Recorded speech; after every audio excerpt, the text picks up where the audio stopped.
Hey everybody, J-Todd here, MGM there, New York there, Excalibur there, and here's what's happening this week in gambling.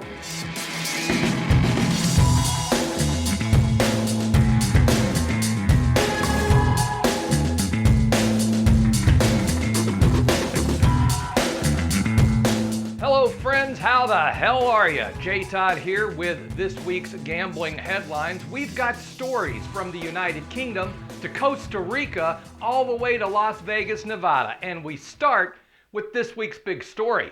Last week we told you that Caesars Entertainment was attempting to buy British bookmaker William Hill for $3.7 billion. Then, less than 24 hours after we released that video, the deal was done. You see, Caesars approached this deal with a certain strategic advantage. Having worked with William Hill since 2012, they had given them access to 60 of their casinos in 16 different states. Realizing the power of their position, Caesars made William Hill, let's call it, an offer they couldn't refuse. You see, William Hill there, you need to accept our generous offer to buy you out, or you could risk losing your lucrative American market through some unforeseen circumstances. Capiche? Yes, Caesars actually threatened William Hill by telling them that if they chose not to accept their buyout offer, if they chose to, in fact, go in a different direction, let's just say, that the agreement they have in place to have access to Caesars' U.S. sports betting market could be terminated. Obviously, William Hill isn't stupid, so they decided to accept Caesars' generous buyout offer. So the biggest gambling company in America has purchased one of the biggest British bookmakers in existence. Now what? Well, believe it or not, it looks like Caesars could sell off William Hill piece by piece for scrap. So, it appears that Caesars was really after William Hill's US-facing sports betting assets. As far as their UK assets go, Caesars says they could be sold to the highest bidder and then they could just pocket the money or pay off some of their enormous debt. Now, when we come back from the break, a story about more wheeling and dealing from Central America, where a Costa Rican sportsbook just struck a deal with the U.S. Department of Justice.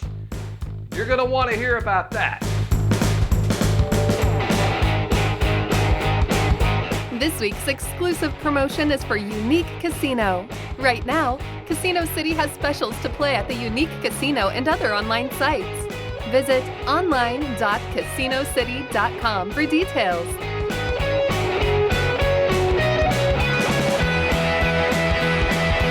As I mentioned before the break, there was an interesting deal out of Central America this past week involving the U.S. Department of Justice. More on that in just a second. First, I wanted to quickly tell you that we have two new game reviews to share with you this week. The first is for Hall of the Mountain King, an online slot from Quickspin with 5 reels and 20 pay lines. It comes with bonus spins, a bonus round, along with wild and scatter symbols. Also, the Safari Gold Megaways online slot, which is a 6-reel game with an amazing 117,649 pay lines from our friends at Blueprint Gaming. Both of these reviews are live right now on our YouTube channel, and while you're there, please support us by subscribing. Finally this week, in a deal that took many people by surprise, Costa Rican-based Five Dimes Sportsbook announced they had reached an agreement with the U.S. Department of Justice to pay over $46 million in fines. Surprising because Five Dimes had operated for years, successfully, well beyond the reach of U.S. authorities. So what gives? The obvious reason, if you haven't figured it out yet, is that Five Dimes would love to have access to the regulated, legal American sports betting market. And the only way they could ever do that is to pay off the feds. I mean, pay their fines, settle up with Uncle Sam. So technically, at the end of the day, I guess you could say that the U.S. Department of Justice realized the power of their position, and they made 5 Dimes an offer they couldn't refuse.